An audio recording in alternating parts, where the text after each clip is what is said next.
ब्रह्मादिभ्यो ओम नमो ब्रह्मादिभ्यो ब्रह्म विद्या संप्रदाय कर्तृभ्यो ब्रह्म विद्या संप्रदाय वंशर्षिभ्यो नमो गुरुभ्यः वंशर्षिभ्यो नमो गुरुभ्यः। एकोदर बीजा अध्यायना पहला ब्राह्मणनी 18મી કંડિકા 460 પાના પર સયત્ર એતત સ્વપ્નયાચરતિ દેહ અસ્ય લોકાઃ તદુત ઇવ મહારાજો ભવતિ ઉદેવ મહાબ્રહ્મણઃ ઉદેવ ઉચ્ચાવચં નિગચ્છતિ સયથા મહારાજઃ जानपदान् गृहीत्वा स्वे जनपदे यथा कामं परिवर्तेत एवमेव एषः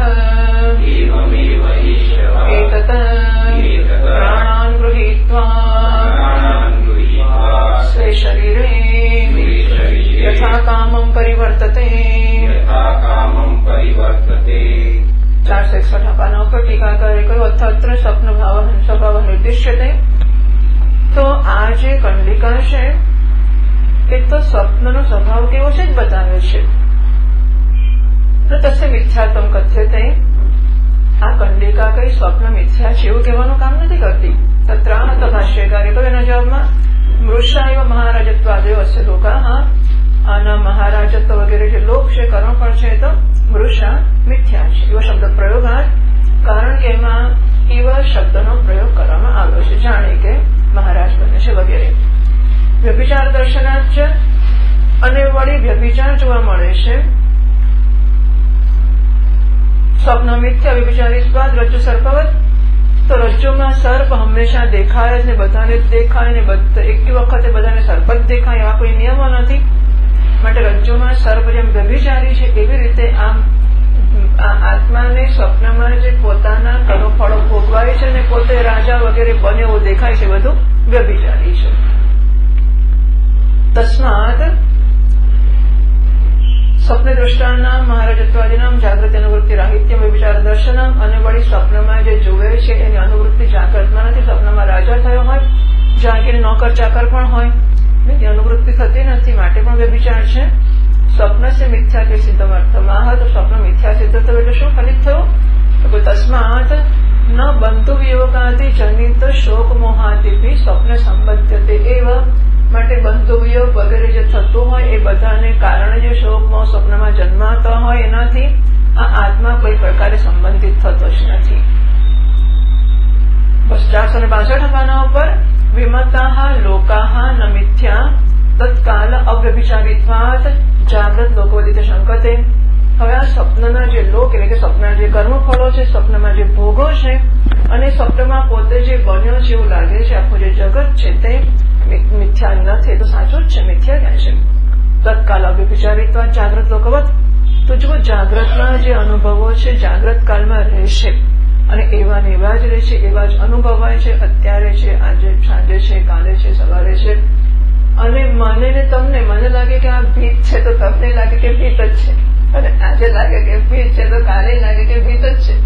એટલે મને ભીત દેખાય તમને એમ દેખાય કે સરસ મજાનું દુર્યોધનને થાય કોઈ વખતે જુદી વાત છે.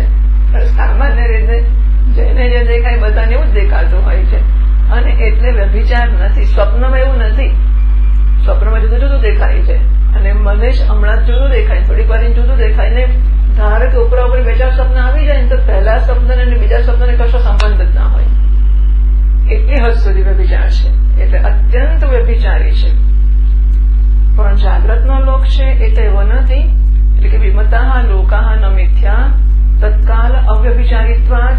જો જાગ્રતના જે અનુભવો છે જાગ્રતમાં વ્યભિચાર કરતા નથી. વ્યભિચાર કરતા નથી એટલે જેવા છે એવા નેવા રહે છે. આવા જાગ્રતના લોક છે જાગ્રતના અનુભવો છે. પણ સ્વપ્નમાં સ્વપ્ન જયારે ચાલતું હોય ત્યારે તેવું જ છે ને. એક સ્વપ્ન બને 2-4 ક્ષણનો પણ ના હોય પણ એમાં તો વ્યભિચાર નથી. જ, એમાં તો જે પ્રકારનો અનુભવ છે એ છે જ. તે માનો કે સ્વપ્નને આપણે આમ પેલું મેગ્નિફાય કરીને જોઈ શકતા હોય, બરાબર, અને માનો કે જાગ્રતને આપણે આમ સંકુચિત કરીને જોઈ શકતા હોય. નહીં, આવું હજુ કોઈને સૂચવું નહીં હોય કરવાનું, પણ જાગ્રતને આપણે આમ પ્રેસ કરીને જરા કમ્પ્રેસ કરીને જોઈ શકીએ તો કેવું ફટાફટ જીવન પસાર થઈ જાય. અને સ્વપ્નને જરા ધીમી ગતિએ જોઈ શકતા હોઈએ તો બંનેમાં ફેર લાગે કશો? વિચાર કરો, સ્વપ્ન એ આમ 2-5 ક્ષણનું છે, એને આપણે કોઈ રીતે ધીમી ગતિએ પસાર થતું કરી શકીએ, અને જાગ્રત જે 100 વર્ષનું છે એને આપણે 10 ક્ષણમાં પસાર થઈ જાય એટલું નાનું કરી શકીએ. તો બેમાં ફેર લાગે કશું? કોઈ ફેર નથી, બંને સરખા જ છે, બંને બિલકુલ સરખા છે. એટલે સ્વપ્નને જાગ્રતમાં ખરેખર ઇસેન્શિયલ ફેરફાર, મૂળભૂત તફાવત ક્યાં છે કશો? બંને વસ્તુ બિલકુલ સરખી છે. સ્વપ્ન અને જાગ્રત એમાં ખાલી કાળના સ્કેલનો, સમયના સ્કેલનો કે પ્રમાણનો જ પ્રશ્ન છે. બાકી જાગ્રત અને સ્વપ્નના અનુભવો, જાગ્રત ને સ્વપ્નનું જગત, જાગ્રત ને સ્વપ્નનું જે કોઈ ટ્રાન્ઝેક્શન જે કંઈ છે એ બધું સંપૂર્ણ સરખું છે. તો જાગ્રત લોકવત, જાગ્રત લોકની જેમ તત્કાલ અવ્યભિચારીત્વાદ, જાગ્રતના અનુભવો જાગ્રતમાં વ્યભિચારી નથી, એમ સ્વપ્નના અનુભવો સ્વપ્નમાં વ્યભિચારી નથી. માટે વિમતઃ લોકાહ ન મિથ્યા, માટે સ્વપ્નના અનુભવો પણ મિથ્યા નથી, એ પણ સાચા જ છે. એ શંકા કરીને ભાષ્યકારે કહ્યું, નનુચ યથા જાગરિત જાગ્રત કાલ અવ્યભિચારણ લોકાહ, જાગ્રત કાલમાં જાગ્રતના લોક કે કર્મફળો અવ્યભિચારી છે, એવં સ્વપ્ને બી, સ્વપ્નમાં પણ તે અસ્તિ મહારાજત્વાદેવ લોકાહ, સ્વપ્નકાલ ભાવિનઃ, તો એને એ મહારાજા વગેરે બન્યો એવા જે અનુભવો છે એ બધા જ અનુભવો સ્વપ્નકાળના જે છે, સ્વપ્નકાલ અવ્યભિચારીણઃ, સ્વપ્નના સમય પૂરતા વ્યભિચારી નથી. આત્મભૂતાઃ એવ, માટેનું સ્વરૂપ છે, અવિદ્યાધ્યારોપિતાઃ, અવિદ્યાધ્યારોપિત કે કલ્પિત નથી. એટલે જાગ્રત અને સ્વપ્નનું સ્ટેટસ સરખું છે. પછી જાગ્રતને જો મિથ્યા કહીશું, સ્વપ્નને મિથ્યા કહીશું, જાગ્રતને સત્ય કહીશું, સ્વપ્નને સત્ય કહીશું, પણ જે થશે બંને સરખું થશે. એટલું અત્યારે છે કે જાગ્રતને જો સત્ય કહેતા હોય તો સ્વપ્નને શા માટે સત્ય ના કહેવું? સ્વપ્નને જો મિથ્યા કહેતા હોય જાગ્રતને મિથ્યા શા માટે ના કહેવું? બરાબર, અત્યારે વાત એટલી છે કે જાગ્રત તો સત્ય જ છે, જાગ્રતને કોઈ મિથ્યા કહે છે નથી કહેતો, બિલકુલ સત્ય, 100% સત્ય છે. 1000 વર્ષ કે 1000 જન્મ લગીને વેદાંત ભણીએ ને તો જાગ્રત તો સત્ય જ છે, એમાં તો કોઈ શંકા જ નથી. જો જાગ્રત સત્ય તો સ્વપ્ન સત્ય છે, કારણ કે જાગ્રતમાં અને સ્વપ્નમાં કોઈ પ્રકારનો ફેરફાર નથી. એટલે ટીકાકારે કહ્યું આગળ, જાગ્રત લોકસે મિથ્યાત્વ નહીં. સાધ્ય વૈકલ્યમ વક્તુમ સિદ્ધાંતિ પાણીપેશ વાક્યોક્તમ સ્મારયતિ. તો સાધ્ય છે અનુમાન પ્રયોગમાં ન મિથ્યા, સ્વપ્નના લોકો મિથ્યા અનુભવો, લોક એટલે અનુભવો છે, સ્વપ્ન જગત આખું, તો સ્વપ્ન જગત મિથ્યા નથી. કેમ? તત્કાલ અવ્યભિચારીત્વાદ, કારણ કે એ સમયમાં વ્યભિચારી નથી, તો ન મિથ્યા તમે સાધ્ય છે. વૈકલ્યમ એની અસિદ્ધિ કહેતા સિદ્ધાંતિ પાણીપેશ વાક્યોક્તમ સ્મારયતિ. તો પાણીપેશ વાક્યમાં એવું કહી ગયા છે તે યાદ કરાવતા ભાષ્યકાર કહે છે, નનુચ જાગ્રત કાર્યકરણાત્મત્વમ દેવતાત્મત્વમ ચ અવિદ્યા અધ્યારોપિતમ ન પરમાર્થતઃ ઇતિ વ્યતિરિક્ત વિજ્ઞાનમય આત્મ પ્રદર્શનેન પ્રદર્શિતમ. પણ જુઓ, આગળ જયારે પાણીપેશ વાક્યમાં બતાવાઈ ગયું કે સ્થૂળ અને સૂક્ષ્મ શરીર કરતા આત્મા જુદો છે, વ્યતિરિક્ત છે, અલગ છે, ભિન્ન છે, એવું બતાવાઈ ગયું. એ વાક્યથી એનો અર્થ એવો સ્પષ્ટ કરી દેવામાં આવ્યો કે જાગ્રત કાર્ય કરણાત્મત્વમ દેવતાત્મત્વમ ચ, તો હું દેહ છું, ચક્ષુ છું, મન છું વગેરે વસ્તુઓ એ કાર્યકરણાત્મત્વમ, દેવતાત્મત્વમ, હું આદિત્ય છું, ચંદ્ર છું વગેરે, આ બંને વસ્તુઓ અવિદ્યાથી અધ્યારોપિત છે. પરમાર્થતઃ એટલે સાચું સત્ય નથી, એનું સ્વરૂપ નથી, એવું આગળ વ્યતિરિક્ત વિજ્ઞાનમય આત્મ પ્રદર્શન પ્રદર્શિતમ. તો પ્રાણાદિ કરતા આત્મા વ્યતિરિક્ત છે એવું દર્શાવવા દ્વારા દર્શાવાઈ ચૂક્યું છે. કથમ દૃષ્ટાંતત્વેન સ્વપ્નલોકસ્ય વૃતઃ ઉજ્જીવિષ્યન પ્રાદુર્ભવિષ્યતિ જાગ્રત લોકઃ. તો પછી મરેલાને પાછો જીવતો કરવામાં આવે, ઉજ્જીવિષ્યન મૃતઃ, જીવતો કરવામાં આવી રહેલા મરેલા માણસની જેમ આ દૃષ્ટાંત જાગ્રતનું જે આગળ મિથ્યા સિદ્ધ થઈ ગયું છે એને પાછું તમે સત્ય તરીકે કેમ ઉભું કરી લો છો?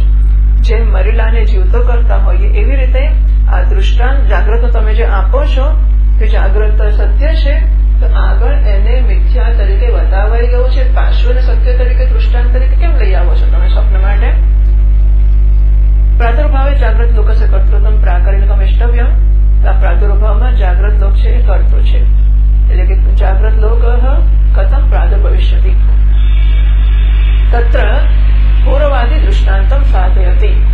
તો પૂર્વ પક્ષી છે એ દૃષ્ટાંત એટલે કે જાગ્રત છે એને દૃષ્ટાંત તરીકે રાખવું હોય તો સત્ય રાખવું પડશે. જો જાગ્રત મિથ્યા છે તો એના દૃષ્ટાંતથી સ્વપ્નને સત્ય સિદ્ધ નહીં કરી શકાય. એટલે જો સ્વપ્નને સત્ય સિદ્ધ કરવું હોય જાગ્રતના દૃષ્ટાંતથી તો જાગ્રતને મિથ્યા ના થવા દેવું પડે, તો જાગ્રતને સત્ય રાખવું પડે. સિદ્ધાંતે કહ્યું કે પાણી પેશ વાક્યથી નક્કી થઈ ગયું કે જાગ્રત મિથ્યા છે, તો કે છે નાનો ઉપાય એને સાચું કહું છું. એટલે પૂર્વ પક્ષી કહેશે સત્યમ, તમારી વાત સાચી છે.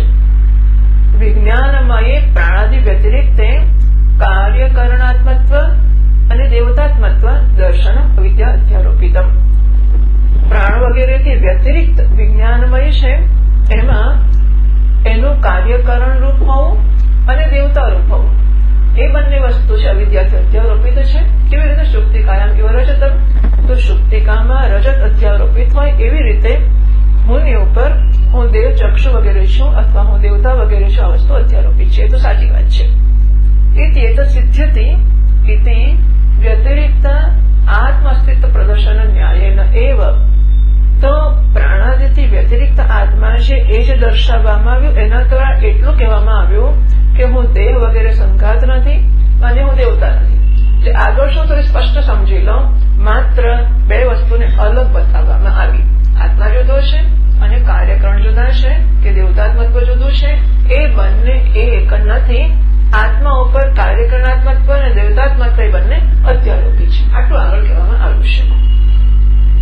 તો શું નથી કહેવામાં આવ્યું? ન તો તદ વિશુદ્ધિ પરતયા એવ ન્યાય ઉક્ત, પરંતુ આત્માની વિશુદ્ધિ બતાવવાને માટે આ અન્વય વ્યતિરેક ન્યાય કહેવામાં નથી આવ્યો. આગળ ટીકાકાર કહે છે કયો ન્યાય? તો અન્વય વ્યતિરેકાખ્યો ન્યાય. દેહદ્વયસ્ય આત્મનશ્ચ વિવેક માત્ર પ્રાગુક્તમ. તો સ્થૂળ સૂક્ષ્મ દેહ અને આત્મા એ બંનેનો વિવેક એટલે કે એ બંનેનું અલગપણું માત્ર આગળ કહેવામાં આવ્યું છે. ન તો પ્રાધાન્ય આત્માના શુદ્ધિયુક્તા, પણ એ કહેવાનો હેતુ ત્યારે એવો નહોતો કે આત્મા શુદ્ધ છે. એટલે મુખ્ય હેતુ કે મુખ્ય સૂર કંડિકાનો એ રાખીને કે આત્મા શુદ્ધ છે આગળ વ્યતિરિક્ત આત્મત્વ કહેવામાં આવ્યું નથી. એટલે વિભાગમ અંગીકૃત્ય આવો વિભાગ સ્વીકારીને વસ્તુતઃ અસંતમિપ દૃષ્ટાંતમ સંતમ કૃત્વા. તો વાસ્તવમાં આ દૃષ્ટાંત છે જ નહીં કે જાગ્રત સત્ય છે દૃષ્ટાંત બની શકે એમ જ નથી. છતાં પણ જાણે કે દૃષ્ટાંત છે એમ સ્વીકારીને તેના એ જાગ્રતના સત્યત્વના દૃષ્ટાંતની મદદથી સ્વપ્ન સત્યત્વ આશંક્ય. જાગ્રત સ્વપ્ન સરખા જ છે અને જાગ્રત છે એ સત્ય છે માટે સ્વપ્ન સત્ય છે. આ પ્રકારે જયારે કહેવામાં આવ્યું ત્યારે એટલું તો માણસ કે સ્વપ્ન તો સાચું ના કહેવાય. જાગ્રત ને સ્વપ્ન બંનેનું સ્ટેટસ સરખું છે એવું નક્કી થઈ ગયું. એટલું તો ખરું ને કે બંને સરખા છે, બંને સરખા છે. જાગ્રત સત્ય છે, હા, તો સ્વપ્ન પણ સત્ય કરવું પડશે. ના ના, સ્વપ્ન સત્ય ના કહેવાય. જો સ્વપ્ન સત્ય ના કહેવાય તો જાગ્રત સત્ય નહીં કહેવાય. બરાબર છે? એટલે સ્વપ્ન સત્ય તો આશંક્ય શંકા કરી કે સ્વપ્ન સત્ય છે, તન નિરાશેન. પછી કહે છે કે ના ના, પણ સ્વપ્ન તો સત્ય ના હોય. એટલે સ્વપ્નના સત્યત્વનો નિરાશ કર્યો. એના દ્વારા આત્યંતિક શુદ્ધિ આત્મના સ્વપ્ન વાક્ય ઉચ્યતે. તો સ્વપ્ન વાક્ય એટલે કે 18મી કંડિકા એના દ્વારા આત્મા અત્યંત શુદ્ધ છે એવું કહેવામાં આવે છે. તથા જ જાગ્રત અપી તથા મિથ્યાત્વાદ આત્મા એક રસ શુદ્ધ સ્યાદિત્યાશયવાન. અને જો સ્વપ્ન ને જાગ્રત સરખા જ છે અને સ્વપ્ન તો મિથ્યા જ છે, તો પછી તમારે જાગ્રતને પણ મિથ્યા કહેવું પડશે. જાગ્રત અપી તથા મિથ્યાત્વાદ, તથા એને સ્વપ્નની જેમ જ જાગ્રત પણ મિથ્યા છે માટે આત્મા એક રસ શુદ્ધ સ્યાદ. આત્મા એક રસ શુદ્ધ સિદ્ધ થઈ જાય છે. એટલે ભાષ્યકારે કહ્યું કે અસન્નપી દૃષ્ટાંત જાગ્રત કાર્યકરણ દેવતાત્મત્વ દર્શન લક્ષણ પુનઃ ઉદ્ભાવ્યતે. અને આમ અસત અપી ખરેખર જાગ્રત સત્યત્વ માટે દૃષ્ટાંત બની શકતું નથી, છતાં પણ એને દૃષ્ટાંત તરીકે જાણે બનાવીને કાર્યકરણાત્મત્વ અને દેવતાત્મત્વ દર્શન લક્ષણ જાગ્રત લોક. તો જાગ્રત લોક જે કાર્યકરણાત્મક લક્ષણ ધરાવે છે અને દેવતાત્મક લક્ષણ ધરાવે છે એને ફરી પાછો જાણે કે જીવિત કરવામાં આવ્યો છે. આપણે કહ્યું કે ધર્મી અને ધર્મ, તો જે શરીર વગેરે ધર્મી છે અને જાડા પાત્ર હોવું, સુખી દુઃખી હોવું, શોક મોહગ્રસ્ત હોવું એ શરીર, મન, પ્રાણ વગેરેના ધર્મો છે.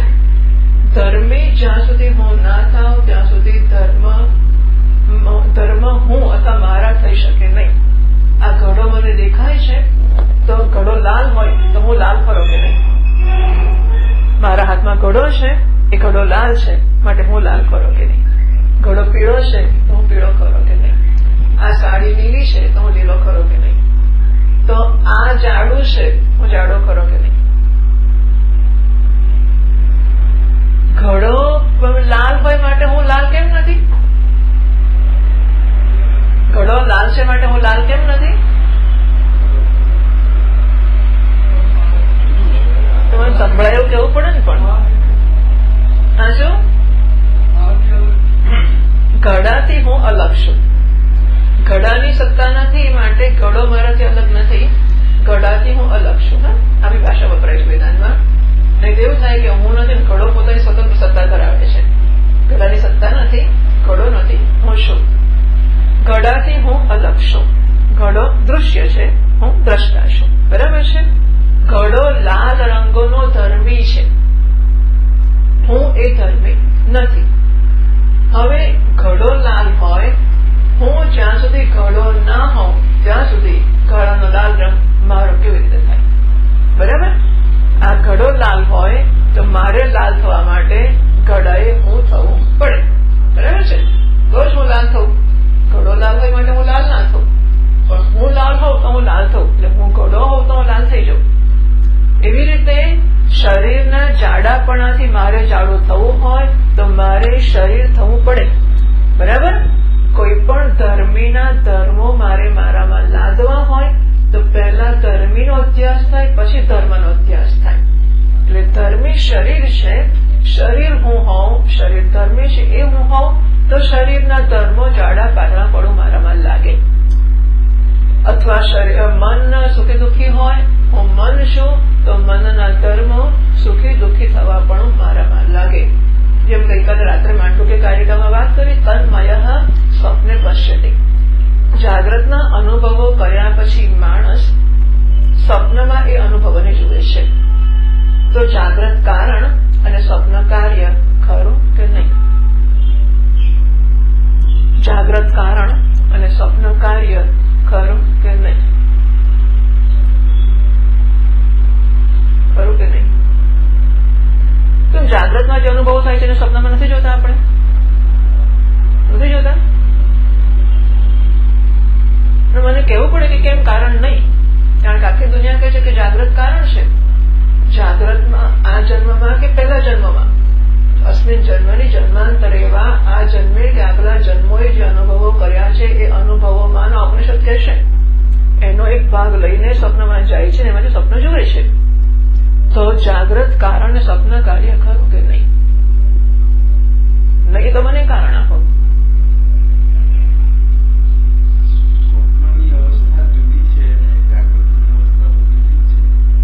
ના, પણ એમનું કેવું એમ છે કે સત્તા બંનેની જુદી છે. જાગ્રત છે એ વ્યાવહારિક સત્તા છે, સ્વપ્ન પ્રાતિભાષિક સત્તા છે. વ્યાવહારિક સત્તામાં કેવું કેવું તમારે કેવું છે? બરાબર? એટલે વ્યાવહારિક સત્તામાંથી પ્રાતિભાષિક સત્તા કેવી રીતે જન્મે? તો વ્યાવહારિક સત્તામાંથી એ થોડું લઈ ગયું વાસનાઓ, અને એ વાસના એ સાચા જાગ્રત જગતની વાસનાઓ ગઈ છે, અને જાગ્રત જગતની વાસનાઓ ઉપાદાન બની છે. એ ઉપાદાને સ્વપ્નના જગતને જન્મ આપ્યો છે. બરાબર છે? એ અંશમાં જાગ્રતને કારણ અને સ્વપ્નને કાર્ય કહેવામાં સ્વીકારવામાં આવ્યું છે. તો જાગ્રત કારણ અને સ્વપ્ન કાર્ય ખરું કે નહીં? તો જાગ્રતના અનુભવો સ્વપ્નને જન્મ આપવાના કારણ બને અને સ્વપ્ન કાર્ય બને. એવું કહેવાય કે કાલે હતા એ નહીં બોલવાની છૂટ છે, ન હતા એ નહીં બોલવાની છૂટ છે. કે જાગ્રતના અનુભવો સ્વપ્નને માટેનું કારણ ખરા કે નહીં? ખરા કે નહીં? ખરા? ખરા કે નહીં?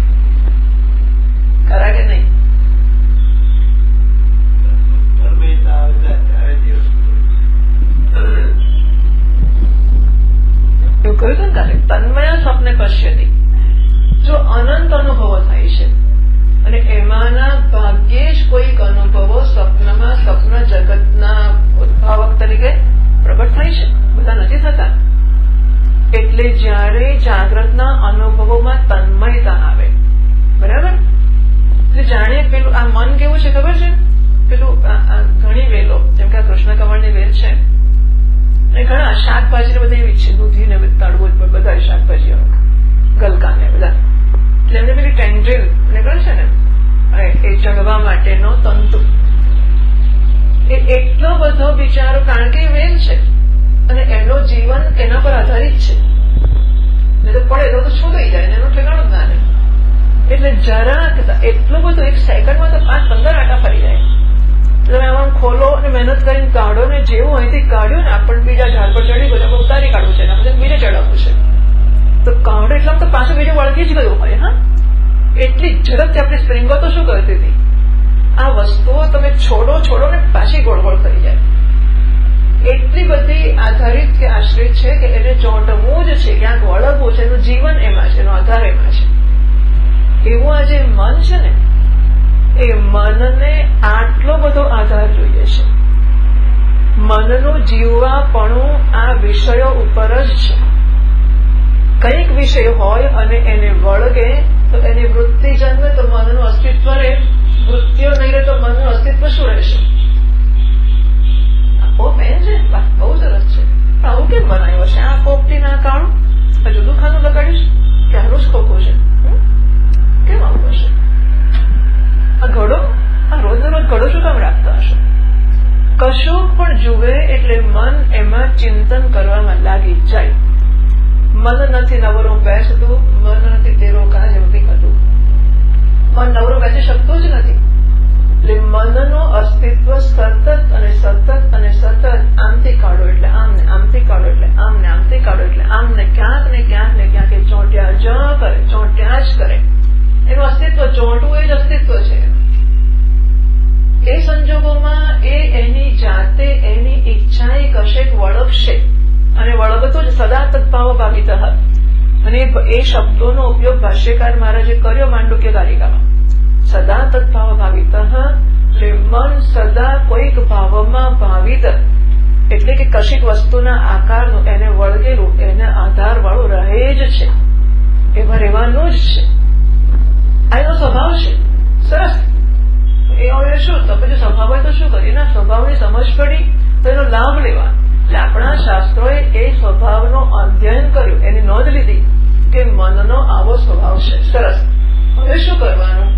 આપણે જો વેલને આપણે ધારો કે પેલું સ્ટેન્ડ લગાડ્યું, આપણે ઈચ્છીએ છીએ કે સ્ટેન્ડ ઉપર જ વેલ લાગવી જોઈએ અને ચારે બાજુ જ્યાં ત્યાં ના ચોંટવી જોઈએ, તો તમે એને કાઢી શકો. પણ એટલી ખબર છે કે એને વાંધો નહીં, આપણે ચડાવવા માંગીશું એ પણ ચડી જશે, તો ત્યાંથી કાઢીએ છીએ અને નવો આધાર બીજો કશો વળગે એના પહેલા આપી દઈએ છીએ, એ આધાર પર ચડાવીએ છીએ. અને પછી વેલ આપણે એવું માનીએ કે આ સિસ્ટમેટિક સારી થઈ. હા, વેલને પૂછો તો એને કદાચ એવું નહીં લાગે કે મને એને તો પેલી મજા આવે ઝાડ પર ચડી, હું પૂછો તો કરવાની, પણ આપણને એમ લાગશે કે વેલ સરસ ચડી. પણ આ મનની બાબતમાં આપણે એને આપણો અભિષ્ટ આધાર આપીશું તો એના ઉપર મન વળગશે. એ કામ આપણું છે. મનનો સ્વભાવ વળગવાનો છે. એટલે જો આધાર નહીં આપીએ તો એ વળગેલું જ છે. શેમાં વળગેલું છે? સુખી શું, દુઃખી શું, પતિ શું, પત્ની શું, મારું છે, તારું છે, સારું છે, ખરાબ છે. પૈસા વગર તો ચાલે જ ના. ઘર વગર કેવી રીતે ચાલે? સ્વજનો વગર તો હા મરી જ જવાય. કેવી રીતે રહેવાય? આ બધા વગર.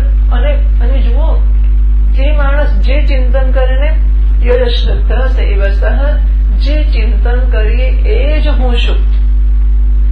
મન એ જ હું છું. મન એવો માનવી, જેવો અન્ન એવું મન, ને મન એવો માનવી. એટલે મન એટલે શું? જ્યાં આધાર લીધું તે. એટલે મન નક્કી કરે. જુઓ તમે કે ગાયોની સેવા તો થવી જ જોઈએ અને ગોહત્યા બંધ થવી જ જોઈએ. એટલે માણસો ચોંટી ગયા. કેટલાય લોકો ગાયો પર લાગી ગયા. હિન્દુત્વનું રક્ષણ થવું જોઈએ. હિન્દુત્વ આ છે તેવું છે, લોકો હિન્દુત્વને લાગી ગયા. જ્યાં બધા આધારો છે, મનને ચડાવવાના આધારો જેણે જેણે જે પસંદ કર્યા, નારાયણે જેને જે આપ્યા, જે થયું તે. પણ તમે આ ફિનોમિના, આ ઘટનાનું ઓબ્ઝર્વેશન કે એનું અવલોકન કરીને શોધી કાઢીએ અને નોંધ લઈએ કે કેવા લોકો વળગે છે. આ વેદાંત 60, 70, 80 વર્ષ થયા તો વેદાંત હવાર પડીને હાથ પડી સ્વાધ્યાય એટલે શું ચસકી ગયું છે, પણ બસ પછી પડ્યા. આ સારું ખોટુંની વાત નથી કરતા. અત્યારે આપણે માત્ર મનના આ સ્વભાવની નોંધ લઈએ છીએ અને જેને જે આધાર લેવા જેવો લાગ્યો તેના પર તે મચી પડ્યો છે. અને જેણે આ પ્રકારની દરકાર ન કરી તેનું મન એટલે પછી છે ને એને પાછો એક અભ્યાસ હોય. એ ક્લોકવાઇઝ વળતું હોય તો ક્લોકવાઇઝ જ વળે, અહીંથી છોડી કાઢો તો પાછું બીજે ક્લોકવાઇઝ જ વળે, એન્ટી ક્લોકવાઇઝ ના વળે. એનો અભ્યાસ છે, વાસના છે, એ પ્રકારે જ વળે. એટલે મનને પોતાની વાસનાઓ છે કે ક્યાં વળગવું. એટલે જો આપણે પસંદ કરીને આધાર નહીં આપીએ તો પૂર્વજન્મોની વાસનાઓ, ઉછેર દરમિયાન મળેલી વાસનાઓ, જન્મેથી અત્યાર સુધી જે જીવ્યા એમાં જે કંઈક આવી હશે એ બધી વાસનાઓ, એ વાસનાઓએ મનને ક્યાં આધારિત કરવું એ નક્કી કરેલું જ છે. એટલે પૂર્વ નિર્ધારિત જે ચેનલ, જે દિશાઓ છે એમાં મન ચાલ્યા એટલું અને એટલી સરળતાથી અને એટલી સો જસ્ટિફાઈંગ. મન જે કરે એને બુદ્ધિ બહુ વફાદાર છે. હા, ખરેખર બુદ્ધિનું કામ નિર્ણય કરીને આધાર આપવાનું અને એના પર વળગવાનું કામ મનનું છે. અત્યારે સ્થિતિ એવી છે કે મન વળગણ શોધીને વળગેલું છે અને બુદ્ધિ કે જેવું તો કરવું જ પડે. બરાબર, આ સ્થિતિ છે કે મન વાસનાઓ પ્રમાણે વળગણો લઈને વળગેલું છે અને બુદ્ધિ ટેકો આપે છે કે આમ તો કરવું જ પડે. રોજ સવારે માનો કે પેલો માણસ પૂજા કરીને આવે, પૂજા તો કરવી જ પડે, ગાયત્રી તો કરવી જ પડે, ચાલવા તો જવું જ પડે. કે જે ચાલવાને મચી પડે ચાલ જે દોડવાને વળગ્યા છે દોડ કરે છે, જે બધા જ્યુસ પીવાને વળગ્યા છે ને, કેટલાય લોકો સવારે પડે એટલે બધા જાતના મળતા હોય છે રસ્તા પર, સૂપ ને જ્યુસ ને વેલું. એટલે સવારમાં સવારે આનો જ્યુસ પીવાનો, બપોર પેલાનો પીવાનો, રાતે પીવાનો અને હવાનું રસોડું પત્યું રહે અને કાજી માતા લાગો 24 કલાક તમારા જ્યુસમાં ને સૂપમાં જ જતા રહ્યો. કોઈ તરફ કપડા ચોખ્ખા રહેવા જોઈએ, કપડા ધોધો કરે, ઇસ્ત્રી કર્યા કરે અને તરત નવા કપડા પહેરે. કોઈકને ઘરની સફાઈનું મન થતું હશે, કોઈકને એમ થાય કે ચાદરો ધોધો આમ એવું ચાલે. આ વળી કલ્ચરી વાળી ચાદર છે ને, ચાદર તો બે દાડે ધોવી જ પડે, ચાદર ધોધો. કોઈને થાય કે જાતે પૂઠા વગરની તબીત ના જોઈએ, ત્યાં બધા પૂઠા ચડાઈ કરે. દર વર્ષે પેલા જૂના પૂઠા કાઢે નવા પૂઠા ચડાવે. કોઈને ઉપનિષદો બધા મોઢે થઈ જવા જોઈએ, ઉપનિષદ ગોખવા માંડે. પેલા જે લોકોને વેદો મોઢે કરવા હોય વેદો ગોખવા માંડે, કોઈને કાળની વ્યાકરણ મોઢે કરવું હોય તો એના સૂત્રો ગોખવા માંડે.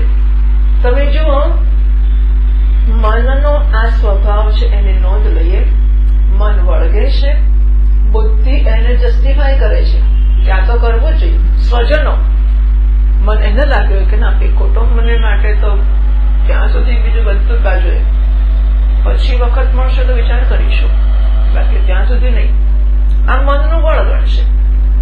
એટલે મન વળગેલું છે એને આપણે છોડાવવાનું છે, પણ છોડાવતા પહેલા નવો આધાર નક્કી કરી લેવો પડશે. નહીં તો પેલું દોરડીમાંથી સાપ નથી તો ભૂચિત્ર છે, ને ભૂચિત્ર નથી તો દંડ છે, ને દંડ નથી તો માણસ છે. કે દોરડી છે એ નિશ્ચય રાખીને સાપમાંથી છોડાવવું પડશે. એવી રીતે અત્યારે જો આપણને કલ્પના નથી કે હું શરીર છું કે હું મન છે, હું કહું છું. હા, આપણને ખબર જ નથી.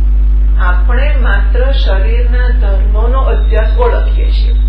જાડો છું, પાતળો છું, કાળો છું, પતિ છું, પત્ની છું, પિતા છું, માતા છું, પણ શરીરના ધર્મો છે. આ શરીરે બીજા શરીરને જન્મ આપ્યો એટલે આ માતા બન્યું, આ પિતા બન્યું કે પેલું સંતાન બન્યું.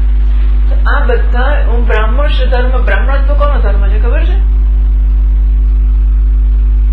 ક્ષત્રિયત્વ કોનો ધર્મ છે?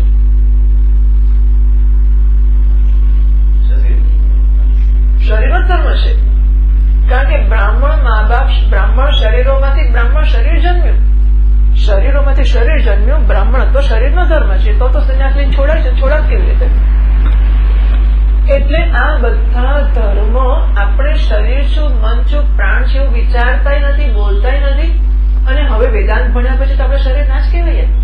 એટલે આપણને તો બરાબર જ ખબર છે કે શરીર હું નથી, મન હું નથી, બુદ્ધિ હું નથી, કાર્યકરણ સંઘાત હું નથી, અધિષ્ઠાન દેવતાઓ હું નથી બધું. બાકી સુખી દુઃખી તો ખરો, અસુરક્ષિત ખરો, અશાંત ખરો, અજંપા વાળો ખરો, એક્સાઇટેડ ખરો, ગુસ્સા વાળો એવું ખરો. બાકી તો મન બોલો છે, હું ક્યાં કોઈ શું મન છું? એ તો મને ખબર જ છે કે હું મન નથી, પણ હું સુખી દુઃખી ખરો. બરાબર? એટલે આ જે ચર્ચા ચાલી રહી છે ને માત્ર સૈદ્ધાંતિક શૈક્ષણિક ચર્ચા નથી, આપણે એવું કરી રહ્યા છીએ. એટલે આપણે આ વસ્તુને સમજીને મનને નવો આધાર આપવો પડશે. અને કેટલો સરસ ગુણ છે મનનો કે જે વસ્તુ 1000 વાર આપણે મનને કે કરીશું મન લાગી જશે એમાં. બસ અઘરું પડશે કારણ કે એનો પેલો ઊંધી દિશામાં વળ ચડેલો છે. એટલે એને એટલી બધી અસુરક્ષિતતા લાગે છે. કરે રામ રામ પણ મારું આ ખેંચી. વિચાર કરો કે આપણે જયારે પેલી કૃષ્ણ કમળની વેલના બાજુના ઝાડ પર આટા 50 વળગી ગયા છે અને આપણે એ આધાર ખેંચી લઈએ ત્યારે વેલને શું થતું હશે? અરે હું મરી ગઈ મારું હવે થશે શું? એવું નહીં થતું હોય. એનો જીવનનો આધાર ખેંચાઈ જાય છે, પગ નીચેથી જમીન સરકી જાય કારણ કે એનો આધાર ખેંચાય છે. એવું થતું હશે. એવી રીતે આપણા મનને વર્તમાન આધારમાંથી ખેંચીએ ને ત્યારે બિચારાને ફફડે છે. અરે રામ રામ, આ જતું રહેશે તારું થશે શું? પત્ની વગર શું થશે? પૈસા વગર શું થશે? ઘર વગર શું થશે? સ્વજનો વગર તું શું થશે? ઘરની સફાઈ વગર શું થશે? કપડા નહીં સારા થઈએ તો શું? ગંદાથી શું થશે? વિચાર કરો કે આપણે ધારો કે એવું શીખી જઈએ અને જે અત્યારે કરીએ છીએ શીખીને જ કરીએ છીએ, નવું શિક્ષણ ઉમેરીએ કે હવે આ ચાદર આમ તો ઘણા બધે બહુ સરસ સરસ નાખતા હોય છે, કેટલું સુઘડ હોય ને કેવું ચાર મને ખબર છે ઉપર નીચે કેવું છે, પણ બધે કેવું સરસ નાખે છે. હવે ગંદી ચાદર અહીંયા છે, આવું છે, કેવું કહેવાય, આવું કઈ ચાલતું હશે. પણ તમે અભ્યાસ, મને તો એવો અમે અભ્યાસનો પ્રશ્ન નથી પણ ત્યારે હમું જુઓ તમારો સત્સંગ પૂરો થાય ચાલા વાળો તો ચાદર જેવી હોય તેવી ચાલે કે ના ચાલે? બરાબર? વક્તાને ચાલે, શ્રોતાઓને ચલાવવી નહીં કે શ્રોતાઓની જવાબદારી છે, પણ વક્તાને આ વસ્તુ આવી છે કે તેવી છે, એને જે કરવું હોય એમાં એનાથી શું ફેર પડવાનો છે? જો આપણે અભ્યાસથી આવું કરી શકતા હોઈએ તો અભ્યાસથી એવું કરી શકીએ તો કપડા લોકોને બહુ ચિંતા રહે કે તમારે કપડા નસ્તી કરીએ. બિચારા લોકોને એમ થાય કે આવું પહેરો તમે કરી દો તો અમે જરા તમને સરસ કરી આપીએ. એક વાર તમને પેલો જે હવે આમ હોય કે તેમ હોય, શું કરવાનું છે? તો ચાલે છે કે નહીં? બરાબર છે? એવી રીતે આ શરીર પણ જો આપણે અભ્યાસથી નક્કી કરીએ કે શરીર હું નથી, પછી આપણે આની સંભાળ લઈએ ધોઈએ, એવું કઈ નહીં કે ના ધોઈએ ગંદુ જ રાખ કરીએ ને સફાઈ ના કરીએ, પરંતુ એ હું નથી ને કરીએ ત્યારે એના લગાવનો કે સંબંધનો ફેર તો પડી જ જાય છે. એમ શરીરની સંભાળ ભલે રાખીએ પણ શરીર નથી એવી સમજ જો અભ્યાસ કરીને અંદર, કારણ કે સત્ય છે ને આપણે સમજ્યા છે કે સત્ય છે, સત્ય સમજ્યા વગર પણ ગમે ત્યાંથી સાંભળીને અભ્યાસ કરીને આપણે મનને બધું બહુ શીખવી શક્યા છીએ. તો જે સાચું છે બુદ્ધિમાં સમજ્યા છીએ અને ભગવાનની કૃપાથી શ્રદ્ધાપૂર્વક આપણે મહાત્માઓની વસ્તુ સત્ય ન સમજ્યા હોઈએ તો પણ સાચે સ્વીકારવા તૈયાર થઈ શકીએ છીએ, એવા છીએ આપણે. એ સંજોગોમાં જો મનને આપણે આવો નિશ્ચય બુદ્ધિમાં જન્માવીને મનમાં ઉતારવાનો ગંભીર અભ્યાસ કરી શકીએ કે બુદ્ધિ આગ્રહ રાખે કે તને તારા ઈચ્છેલા આધાર પર હું નહીં વળગવા દઉં, હું જે કહું એ આધાર ઉપર તારે વળગવું પડશે. તો એ થશે એમાં તો શંકા જ નથી. મનની એ શક્તિ છે, મનનું એક જ કામ છે અહીંથી ઉકળી ત્યાં ચોંટવું, ત્યાંથી ઉકળી ત્યાં ચોંટવું, તો આના પર ચોંટી શકશે. તો ગંભીરતાથી આપણે મન કયા આધારો લે છે એનું નિરીક્ષણ કરવું પડશે કે લેવા જેવા છે કે નહીં, હોય તો કેટલા અંશે છે એ જાણવું પડશે. અને જ્યાં જ્યાં જરૂર લાગે ત્યાં ત્યાં તેને તેમાંથી છોડાવીને નવા આધાર પર વળગાડવું પડશે અને ઉખડી જશે. આમ જે ચોંટેલું ને ત્યાંથી અહીંયા તમે આમ આટલું 25 આટા ફેરવું તો પાછું ફટફટ ઉખડી જશે.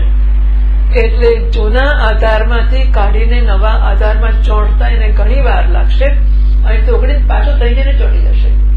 વારંવાર કરશે કે આ વેલાને તમે ઉખાડો અને નવી જગ્યાએ લગાડવા ના જાય એનું પાછું ફરી ચોંટી જશે.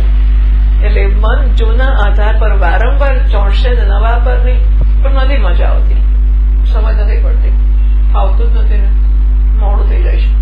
આટલું વહેલું કંઈક આવતું હશે, અડધો કલાક મોડું કરો તો એના કરતા અડધો કલાક વહેલું પૂરું કરો કે કશું મોઢે જ નહીં, કારણ કે મનને ચોંટવું જ નથી. કોઈ પુણ્યથી બિચારી બુદ્ધિ પકડી લઈ આવે છે, પણ મનને ચોંટવા જેવું લાગતું જ નથી. અને મનને બીજે ચોંટવા જેવું ઘણું લાગે છે. બે વસ્તુ છે કે પેણે ઉખડવા જેવું લાગતું નથી અને અહીં ચોંટવા જેવું લાગતું નથી. એટલે આપણે માનો કે પેલો આધાર મૂકીએ વેલની પાસે અને વેલને પોતાના પર છોડી દઈએ, અથવા આધાર મૂકીએ અને વેલને ચડાવ કરીએ, તો બેમાંથી કઈ વસ્તુ કામ કરશે? વધારે ચાલ કંઈક તો કરશે, બરાબર છે. એટલે મનને અહીં લાવીને મૂકીએ, કશું કરીએ નહીં, ટટ્ટા બેસી રહીએ, ખરું થાય ને, માડીએ, પાછા આવી જઈએ, પાછા ટટ્ટા બેસી જઈએ, પાછા ચાલવા માંડીએ, તો આધાર બાજુમાં મૂકવાની અસર નહીં થાય એવું નથી, થશે. આજે નહીં તો કાલ કોઈ જન્મે તો થશે, કારણ કે આવવાનું ચાલુ રાખવા જેટલી અસર તો જન્મી જ છે. આવવાનું ચાલુ રાખવા જેટલી અસર તો આ આધાર મૂક્યો એટલે જ જન્મી, એટલે એટલી અસર જન્મે છે એટલે જન્મશે. પણ જો ચડાવ કરીશું એને તો એને કેટલી મદદ મળશે? તો ફટફટ ચડી જશે, કારણ કે એને ચડવું જ છે, એને ચડવું જ છે. એટલે આ આપણે મનની પ્રકૃતિ, મનનો ટેવ, મનનો સ્વભાવ સમજી લઈએ. અને આ કેવળ આપણી આ બધી તો એટલે આ કઈ મોટી વસ્તુઓ જ નથી, આપણે અભ્યાસ કરવાના જ છીએ. અને જે માણસ જે પેલા ક્ષત્રિયના ધર્મ ઉછરે કે બજરંગ દળ ને દુર્ગા વાહિની અમુક કુટુંબોમાં ઉછરે, એટલે પછી નાનપણથી અમુક પ્રકારના જ ઉછરે છોકરાઓ, કારણ કે એને આસપાસ મળ્યો છે. એમ આપણા વ્યક્તિત્વને કે મનને આપણે આ આસપાસ આપીએ, એને કહીએ કે હું માણસ નથી, માણસ એ નથી, વસ્તુ કે પુરુષ નથી, હું બ્રાહ્મણ નથી, ક્ષત્રિય નથી, હું દીકરો કે દીકરી નથી, હું પતિ કે પત્ની નથી, હું મા કે બાપ નથી. આ જે છે તે વ્યવહાર નાટક ચાલે છે. સ્ટેજ ઉપર જતી વખત પેલા આમ બધું પહેરી લે અને વટથી નાટક કરે, પાછો આવે તો કાઢતો જ આવે, એટલે એ બધું નથી, પૂરું થઈ ગયું. એટલે આ તો ખાલી વ્યવહાર પૂરતા સ્વીકારેલા વેશ છે કે સ્વાંગ છે કે રોલ છે. મારે કોઈ પ્રકારનો સંબંધ નથી. શરીર પણ મેં પહેર્યું છે અને શરીરમાં પ્રાણ ધારણે જીવ અનુભૂતિ પ્રકાશમાં ચર્ચા આવી છેલ્લી છંદોગ્યમાં એટલે કે આ શરીર જીવપણું પણ મારામાં અધ્યસ્ત છે, કારણ કે જીવ પ્રાણ ધારણે ક્રિયા છે, તો પ્રાણ ધારણ કરવા પણ અધ્યસ્ત છે. એનો અર્થ કે એના વગરનો પણ આ શરીર અધ્યસ્ત છે. એટલે શું? સાપ દોરડીમાં અધ્યસ્ત છે, એટલે કે સાપ વગર દોરડીનું સ્વતંત્ર અસ્તિત્વ છે. સાપ હોય કે ના હોય, દોરડીને કોઈ ફેર પડતો નથી. શરીર મારા પર અધ્યસ્ત છે, એટલે શરીરથી સ્વતંત્ર મારું અસ્તિત્વ છે. શરીરને હોવાની અને એટલી જ ના હોવાની છૂટ છે. મન બુદ્ધિ પ્રાણ અધ્યસ્ત છે, એટલે મન બુદ્ધિ પ્રાણ હોય તો ભલે, ના હોય તો ભલે, એમનાથી સ્વતંત્ર મારું અસ્તિત્વ છે. હું નિત્ય છું, સ્વપ્રકાશ છું, ચૈતન્ય છું. આ બધું મારામાં અધ્યસ્ત છે. જીવત્વ પ્રાણને ધારણ કરવું મારામાં અધ્યસ્ત છે. એટલે જીવત્વ હોય કે ના હોય, પ્રાણને ધારણ કરવા પણ હોય કે ના હોય, હું શું એ મારામાં અધ્યસ્ત છે. પ્રાણ ધારણ થાય તોય હું છું, પ્રાણ ધારણ ના થાય તોય હું છું. હું પ્રાણ તો નથી જ, પ્રાણને ધારણ કરનારો પણ હું નથી. પ્રાણ મારામાં અધ્યસ્ત છે, પ્રાણને ધારણ કરવા પણ મારામાં અધ્યસ્ત છે. પ્રાણ છે તો હું ધારણ કરનારો છું, બાકી હું ક્યાં પ્રાણને ધારણ કરનારો છું? આ મારામાં અધ્યસ્ત છે. એટલે આ વસ્તુને આપણે સમજીએ કે આ 1000 વાર અભ્યાસ ભલે ને કૂવો કરવાનો, અને અગર સગવડ હોય તો ચિંતા નહીં કરે, પણ અગવડ પડે તરત કહી દેવાનું, હું ક્યાં પ્રાણ છું, હું ક્યાં શરીર છું, હું ક્યાં મા છું, હું ક્યાં બાપ છું. We do the best. અત્યારે જ કરી શકાશે કે પ્રામાણિકતા પૂર્વક આપણે આપણા રોલ અત્યંત જવાબદારી પૂર્વક બજાવ્યો હોય. એમાં એવું નથી કે અંજય કરે છે માણસ, પણ પેલો વાલી છે એ માલિક નથી. ટ્રસ્ટીઓ સંસ્થાઓ ના હોય, વાલીઓ હોય તો સંસ્થા ચલાવે, પૈસા આવે, સાચા ટ્રસ્ટી. હા, અંચઈવાળા નહીં, પણ જે માણસ ખરેખર ટ્રસ્ટી છે અને પ્રામાણિક પણ એને ખાલી સંસ્થાના વિકાસમાં ઉદયમાં જ કે સંસ્થાનું સારું થાયમાં જ રસ છે, એના માટે બધું કરે છે અને ઉભો થઈને ખંખરીને પાછળ આવી જાય છે. ભાઈ આપણે પ્રયત્ન કર્યો, નારાયણની ઈચ્છાની વાત છે, બરાબર છે. આ બધી વસ્તુનો હું ટ્રસ્ટી છું, હું જેમની સેવા કરતો હોય ત્યાં પણ હું ટ્રસ્ટી છું, મારો પ્રયત્ન કરું છું, ખંખરીને ઉભો થઈ જાઉં છું. એવું બધું આમાંથી શીખવાને માટેની વાત છે અને એ શક્ય છે. એટલા માટે આપણે ચર્ચા કરી કે આ શક્ય છે, પણ one has to take in initiative. મારે વેલને ઉખાડવી પડશે, નવો આધાર આપવો પડશે અને ચડાવવી પડશે. એ મનને હું નવા આધાર પર રોજ ચડાવું, પણ ઉખડતું ન હોય તો શું કરવાનું? એનો રસ્તો એ છે કે નવા આધાર પર ચડવાનું શરૂ કરી દઈએ. ટીવી જોવાનું ધારો કે ના છૂટતું હોય તો આપણે એ ટાઈમે સત્સંગ કરવાનું શરૂ કરી દઈએ. આપણે ટીવી તો જોવું જ છે. માનો કે 8 થી 10 2 કલાક આપણે ટીવી જોઈએ છે રાત્રે, એમાં આપણે પૂરા 2 કલાક નહીં તો કઈ 8 થી 9 1 કલાક સત્સંગ કરી, 9 થી 10 જોવાનું જ છે. એટલે મનને કે બસ કલાક પછી આપણે જોવાના જ છીએ. 1 કલાક આ કરજો, કેવું છે, આ તો કરવું જ પડે ને. આપણે ગુરુજી કહ્યું છે, આમ છે તેમ છે, પટાવીને એને આપણે નવી જગ્યા ઉપર ટેવાવાનો પ્રયત્ન કરીએ. એમ કરતા આપોઆપ પછી એનામાં રસ પડશે. એને ઉપયોગિતા બતાવવાની કે જો આપણે તો ડાયા છીએ ને, ત્યારે કેવું ને, આપણે તો બ્રાહ્મણ છીએ ને, આપણે તો ક્ષત્રિય છીએ ને, આપણે તો સનાતની છીએ, આપણે તો હિન્દુસ્તાની છીએ, આમ તો કરવું જ પડે ને. આવું કંઈ ચાલતું હશે? જો પેલા કેવું કરે છે, આપણે કેવા રહી ગયા છે? આવી ગમે તે પ્રકારની પ્રક્રિયાઓથી મનને સમજાવવાનું મૂલ્ય નહીં સમજાય તો નહીં કરે. એને લાભ મળવો જોઈએ, બુદ્ધિને મૂલ્ય સમજાવવું જોઈએ, મનને આનંદ આવવો જોઈએ. દરેક વખત કહેતા મજા પડી ને, આજે આપણે એવું કરી શક્યા, કેવી મજા પડી, કેવો આનંદ આવ્યો થાય છે ને. આપણાથી ભૂખ્યા રહેવાય છે, આપણે પણ સંસ્કૃત ભણી શકીએ છીએ. આપણે પણ આ ચોપડી ખોલીએ તો વાંચતા આવડે ને. મોટા ભાગના લોકોને એવી ખાતરી છે કે આપણે વાંચતા જ ક્યાં આવડે છે, એટલે આપણે ચોપડી ખોલવાની નહીં. અગર સંસ્કૃત વાંચતા ક્યાં આવડે આપણને, એટલે આપણને પણ આવડે, આપણે પણ કરી શકીએ. આવું આપણે માટે નક્કી કરીએ, ખોલીએ, જોઈએ, ભણીએ, બરાબર. તો શરીર મનથી વ્યતિરિક્ત હું છું, પણ એના ધર્મો મારામાં છે, આવું અત્યારે હું સમજુ છું. એટલે ચર્ચા કરી કે ધર્મીના અધ્યાસ વગર ધર્મનો અધ્યાસ ના થઈ શકે. ટીકાકાર કહે છે, પાણી પેશ વાક્ય જાગ્રત મિથ્યાત્વોક્ત્યા અર્થાત ઉક્તા શુદ્ધિ અત્રાપી સા એવોચ્યતે ચેત. તો આગળ જે કહી ગયા કે જાગ્રત મિથ્યા છે, એના દ્વારા જો એ મિથ્યા હોય એટલે કે સત મિથ્યા હોય તો દોરડીમાં ઝેર હોય કે ના હોય? સાપ જો મિથ્યા હોય તો દોરડીને ઝેર ચડે કે નહીં? બરાબર છે. સાચો સાપ વળગ્યો હોય તો કદાચ થોડા ઝેરના ટીપા પડી ગયા હોય, પણ ખોટો સાપ છે તો સાપનું ઝેર દોરડીમાં ના ચડે. એટલે સાપ મિથ્યા છે એવું કહેવા દ્વારા કહેવાય જ ગયું કે સાપ દોરડી છે શુદ્ધ છે, બરાબર છે. સાપ મિથ્યા છે એવું કહ્યું કે સિદ્ધ કર્યું, ત્યારે અર્થાત એવું સિદ્ધ થઈ જ ગયું કે દોરડી ઝેર વગરની છે, શુદ્ધ છે. પણ તો એ કહેવાયું તો નથી જ ને મોઢામાંથી. એમ જયારે જાગ્રત સ્વપ્ન અથવા તો કાર્યકરણ સંઘાત મિથ્યા છે એવું કહેવાયું, ત્યારે અર્થાત કહેવાય ગયું કે આત્મા શુદ્ધ છે, પરંતુ સ્પષ્ટ શબ્દોમાં કહ્યું નથી. એટલે એમણે કહ્યું કે અહીંયા એ શુદ્ધિ જ કહેતા હોય તો પુનરુક્તિ થશે. એટલે ભાષ્યકારે કહ્યું સર્વો હિન્યાય કિંદ વિશેષ અપેક્ષમાણ અપુનરુક્ત ભવતી. તો બધી જ વસ્તુમાં થોડો ફેરફાર હોય. જો આપણે એમ કહેવા જઈએ કે એનું એ જ છે તો એવું નથી, કંઈક નવી વસ્તુ પણ છે અને માટે એમાં પુનરુક્તિ છે એવું કરી શકાશે નહીં. ટીકાકાર કહે છે કિંચિત સામાન્યાત પૌનરુક્ત્યમ સર્વત્ર તુલ્યમ. નાની મોટી સમાનતા ઉપર ધ્યાન આપ કરીએ. કાલના પ્રવચનમાં કહ્યું તે જ આજે કહ્યું, આજે કહ્યું એ જ કાલે કહ્યું, એ જ પહેલા જાણે કહ્યું. તો 1979 જે ભણ્યા એનું એ જ આજે કહે છે. નવું શું છે?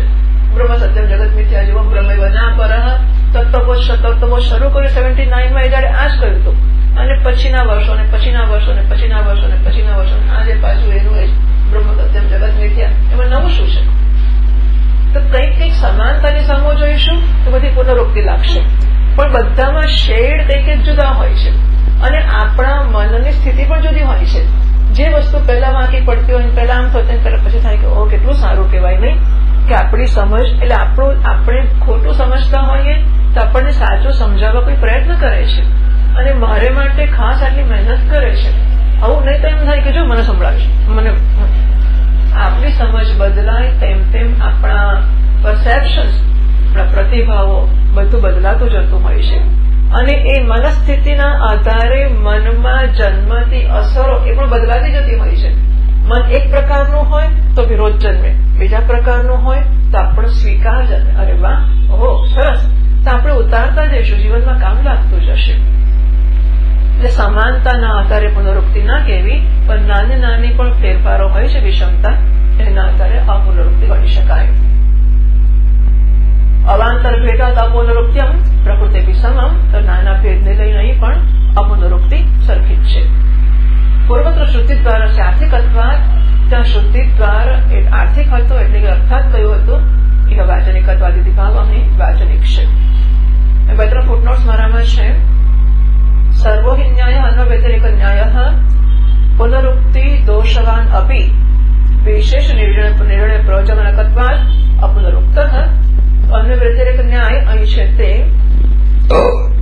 કંઈક પુનરુક્તિનો દોષવાળો હોય પણ કંઈક વિશેષ નિર્ણય કરાવવાનું પ્રયોજન એનું છે ત્યારે અપુનરુક્તિ છે. સ્વકાલ અવ્યભિચારાત એની એક પાદનો છે સાત્વિક પદાર્થા ન મિથ્યા ઇતિ અનુમાને સ્વાત્મ અનન્યત્વ ઉપાધિ. જાગ્રત પદાર્થાના તથાત્વાદ સ્વાપ્નિકાના સ્વાત્મને સ્વાત્મ અન્યત્વાદિત્યાહ નતાવત. તો સ્વપ્નના પદાર્થો સ્વકાલ અવ્યભિચારી છે કે સ્વપ્ન પદાર્થો મિથ્યા નથી, એ અનુમાનમાં ઉપાધિ છે. સ્વાત્મ અનન્યત્વ, કારણ કે જાગ્રતના પદાર્થો પોતા કરતા જુદા છે, સ્વપ્નના પોતાના કરતા જુદા નથી. સ્વપ્નના પદાર્થો આપણામાંથી જ જન્મ્યા છે, એ આપણને ખબર છે કે સ્વપ્નના પદાર્થો મારામાંથી જ જન્મ્યા છે, જાગ્રતના પદાર્થો મારામાંથી નથી જન્મ્યા, જુદા છે. તો સ્વાત્મ અનન્યત્વ ઉપાધિ છે એ અનુમાન પ્રયોગમાં. અને પછીની પાદનો અવાંતર ભેદાત, તો આગળ જે કહ્યું ને અહીં જે કહ્યું એમાં જે ગૌણ ભેદ છે, કયો ભેદ છે તો કે છે પૂર્વત્ર આત્મન દેહદ્વય વિવિક્તત્વ માત્ર સુષુપ્ત દૃષ્ટાંતેન. સુષુપ્તિના દૃષ્ટાંતથી માત્ર બે દેહ કરતા આત્મા જુદો છે એટલું જ કહ્યું છે.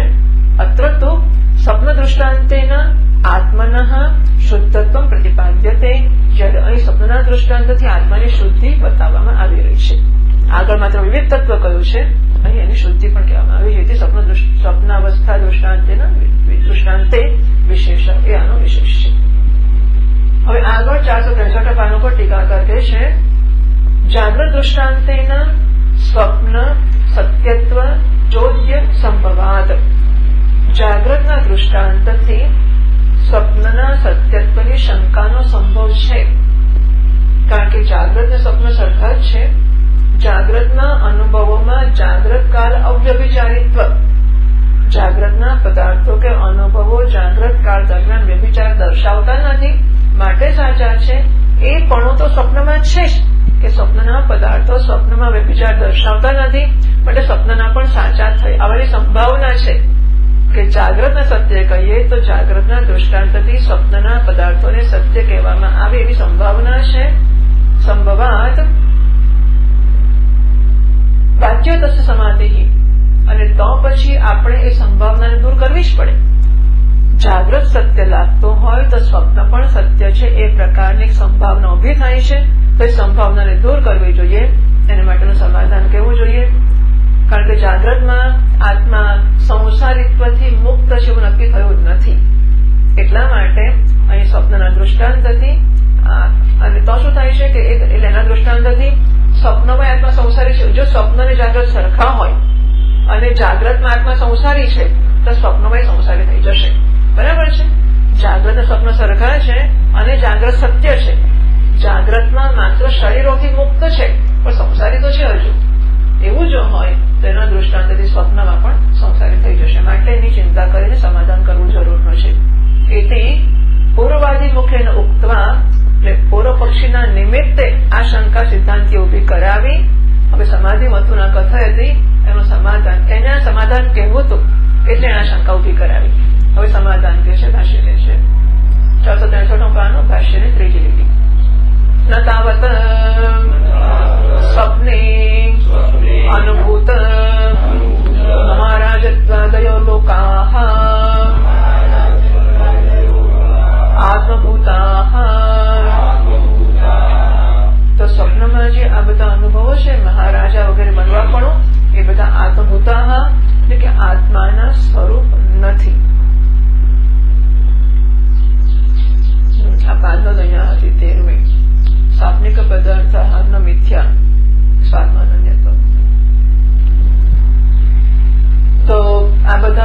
જે લોક દેખાય છે, સ્વપ્નમાં અનુભવો થાય છે, એ સાચા નથી, એટલે આત્માનું સ્વરૂપ નથી. ટીકાકાર કહે છે વિમતઃ ન દ્રષ્ટુઃ આત્માનઃ ધર્મઃ વા. બરાબર? વિમતઃ ન દ્રષ્ટુઃ આત્મા દ્રષ્ટુઃ એટલે દ્રષ્ટુઃ આત્માનઃ, દ્રષ્ટુઃ આત્માનઃ આમ બંને સામાન્યીકરણ જો ને એવું લાગી જાય છે. એવું નથી. દ્રષ્ટુઃ આત્માનઃ ન ધર્મઃ વા ન. તો વિમતઃ લોકાઃ સ્વપ્નના જે લોક અનુભવો છે તે દ્રષ્ટા આત્મા એવું નથી, પણ દ્રષ્ટાના આત્મા પણ નથી અને ધર્મ પણ નથી. એટલે કે દ્રષ્ટાનું સ્વરૂપ પણ નથી અને દ્રષ્ટાના ધર્મ પણ નથી. બરાબર? આ ઘડાનો હું દ્રષ્ટા છું, ઘડો મારું દૃશ્ય છે, ત્યારે હું ઘડો નથી, એટલે ઘડો મારું સ્વરૂપ પણ નથી અને ઘડાના ધર્મો મારા ધર્મો પણ નથી. હું ઘડાનો દ્રષ્ટા છું, ઘડો મારું દૃશ્ય છે, ત્યારે ઘડો હું નથી, ઘડાના ધર્મો મારા ધર્મો નથી. એમ સ્વપ્નના જગતમાં હું સ્વપ્નના જગતને જોનારો છું, ત્યારે સ્વપ્ન જગત મારું સ્વરૂપ નથી અને સ્વપ્નના ધર્મો મારા ધર્મો પણ નથી. ઘટવત. સો વિમતઃ લોકાઃ ન દ્રષ્ટુઃ આત્માનઃ ધર્મઃ વા. સ્વપ્નના અનુભવો છે તે દ્રષ્ટાનો આત્મા પણ કે સ્વરૂપ પણ નથી, દ્રષ્ટાના ધર્મો પણ નથી. કેમ? તદ્દૃશ્યત્વાત્. કારણ કે આત્માના એ દૃશ્ય છે. સ્વપ્નમાં હું તો આત્મા જ છું, સ્વપ્નનું જગત છે એ મારું દૃશ્ય છે. એ સંજોગોમાં સ્વપ્ન જગત એ મારો હું પણ નથી અને સ્વપ્ન જગત મારા ધર્મો પણ નથી, કારણ કે મારું દૃશ્ય છે ઘટાધિવત. તો જેમ ઘડો હું જોતો હોઉં ત્યારે ઘડો હું નથી, ઘડાના ધર્મો મારા નથી, એટલે ઘડો મારું સ્વરૂપ નથી, ઘડાના ધર્મો મારા ધર્મો નથી. એમ સ્વપ્ન જગત મારો આત્મા પણ નથી, એના ધર્મો મારા ધર્મો પણ નથી. એટલે આત્મભૂતાનો અર્થ કર્યો આત્માનઃ. ભાષ્યકારે તો લોકાઃ આત્મભૂતાઃ. ટીકાકાર કહે છે ન આત્માનઃ, એ આત્મભૂત નથી, એનો આત્મા નથી, એનો ધર્મ નથી. એટલે દૃશ્યના ધર્મ દ્રષ્ટાના ધર્મ ક્યારેય ના બની શકે. જાગ્રતમાં શું થાય છે? અનુભવ થાય છે, અનુભવના સંસ્કાર થાય છે, એ સંસ્કાર વાસના બને છે, એમાંથી સ્વપ્નનું જગત ઉભું થાય છે. જાગ્રતના સંસ્કાર સ્વપ્નના જગતનું ઉપાદાન બને છે. જે સંસ્કાર બન્યા પણ ફરીથી જાગ્રતના અનુભવોથી સંસ્કારની વાસના બને એવો નિયમ નથી. આ ઘડો રોજ પકડીને બતાવીએ તો ઘોડો આપણે એક સેકન્ડ યાદ ના આવે, એવું બની શકે. અને જરાક જ આપણા દીકરાને આમ જોયો હોય, તેનો ફોન આવ્યો હોય તો દિવસો સુધી ચાલ્યા કરે, એવું બને ને? આ ઘડાને રોજ પકડીએ, રોજ પાછો મૂકીએ, દાડામાં 10 વાર આમ બતાવીએ અને પાછો મૂકીએ, એ ઘડો આપણને ક્ષણ યાદ ના આવે. અને આપણા દીકરાનો ફોન આવ્યો સવારે, કેટલા વખત પછી આવ્યો અને બહુ પ્રેમથી વાતો કરી, અથવા તો આપણે કે બેટા ફોન નથી કરતો, કાગળ તો લખતો જ નથી ને, તો શું કે નવરો છો તમે ફોન કરવા માટે? પછી મોટું ભાષણ સંભળાવી કાઢે, કેટલા દિવસો સુધી ચાલ્યા કરે. બરાબર છે? અંદર સંભળાય હા આપણને, આપણે કામ કરતા હોય ને તો હાથમાં બધું અટકી જાય અને અંદર પેલું જે આપણે ટેપ રેકોર્ડર ચાલુ કર્યું કેવું સાંભળીએ, એમ અંદર આપણે સાંભળીએ અને બહારનું કામ એવું ને એવું રહી જાય. કપડા નીચે ઉતારી તો આમને ઉભા રહીએ અને પેલું અંદર ચાલે અને આપણે એને એટેન્ડ કરીએ, એને સાંભળીએ. તો જુઓ, અનુભવ થાય માટે સંસ્કાર પડે એવો નિયમ નથી. અનુભવમાં તન્મયતા થઈ હોય ને એટલે એ સત્ય છે માટે પણ નથી. અનુભવ થાય છે માટે સંસ્કાર પડે એવું પણ નથી. એ પદાર્થો સત્ય છે માટે સંસ્કાર પડે એવું પણ નથી. અનુભવ થાય માટે જન્મે સંસ્કાર એવું નથી. આ સત્ય છે માટે સંસ્કાર જન્મે એવું પણ નથી. હું ખોટા ઘડાની ખોટા સાપને રોજ જોજો કરું અને રોજ મને દોરડીમાં સાપ જોઈને બીક લાગે તો મને સાપ થયા કરે. અને સાચો સાપ જોડે રમત કરનારો છે ક્યાંય સાપ યાદ નહીં આવતો હોય. એટલે તન્મયતા એક જ કારણ છે. વસ્તુ સાચી હોવી જોઈએ કે નહીં એ પણ કારણ નથી અને અનુભવ કેટલી વાર થાય છે એ પણ કારણ નથી. તન્મયતા કેટલી થાય છે એના આધારે સંસ્કાર બનશે, એના આધારે વાસના બનશે, એના આધારે નવું જગત ઉભું થશે. બરાબર છે? આ બહુ જ મોટી વસ્તુ છે, સમજવા જેવી, ધ્યાન આપવા જેવી અને લાભ લેવા જેવી. કે તન્મયતા જેટલી થશે, જોડે જોડે એવું પણ ખરું કે જે કરીએ તન્મયતાથી જ કરવું જોઈએ. એનો બધું ઉભડક જ કરવું ને આમ તેમ બતાવી દેવું, ચલો ધ્યાન નહીં આપવાનું, એવું નહીં. જે કરીએ તન્મયતાથી કરીએ. એટલે પછી તન્મયતાને પણ ડિફાઇન કરવી પડે આપણે કે તન્મયતા કોને કહેવાય? રાગ અને દ્વેષ એવી તન્મયતા હોય કે આ મને કંઈક આપશે અથવા આ મારું કંઈક લઈ જશે, એ પ્રકારની તન્મયતા હોય તો સંસ્કાર વધારે પડશે. જો રાગ દ્વેષ વગરની તન્મયતા હોય, હેબિચ્યુઅલ તન્મયતા, કર્મયોગીની તન્મયતા, તો જે કરું એ શ્રેષ્ઠ કરું છું અને જયારે પૂરું થાય કમ કે નફો થઈ જાઉં છું. મને કે આ કામ કરો તો હું કરું છું, પછી તમે નથી કરવાનું, ચલો બીજું કામ કરવાનું છે. આટલું 99% મેં કર્યું અને 100% જે કરશે યશ તેને કલગી તેને જ લાગશે કે મને આ કામ કર્યું. તો 99% મેં કર્યું અને પછી મને કે તમારી જરૂર નથી, બસ હવે આટલું તમે કરી લેશો, તમારા ઉપર ચાલશે, તમે નવું ખોલવાનું શરૂ કરો. એટલે આપણે નવા ખોલવા પર લાગી જઈએ અને અહીં બીજા લોકો એની યશ લેવા માંડે તો એવું ફાવે કે ના ફાવે.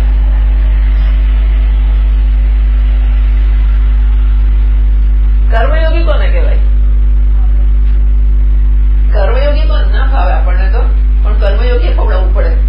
કર્મયોગી ખવડાવતા શીખવું પડે કે ભાઈ આપણે તો કર્મ કરવાનો જ આનંદ છે. એનાથી કોઈકને લાભ થાય એવું પ્લાનિંગ એ કરે કે કર્મ એમ આવડવડું ના કર્યા કરે, પણ કર્મથી કોઈકને લાભ થાય, લાભ તમે લો, મારી જરૂર નથી, હું નવું શરૂ કરું છું.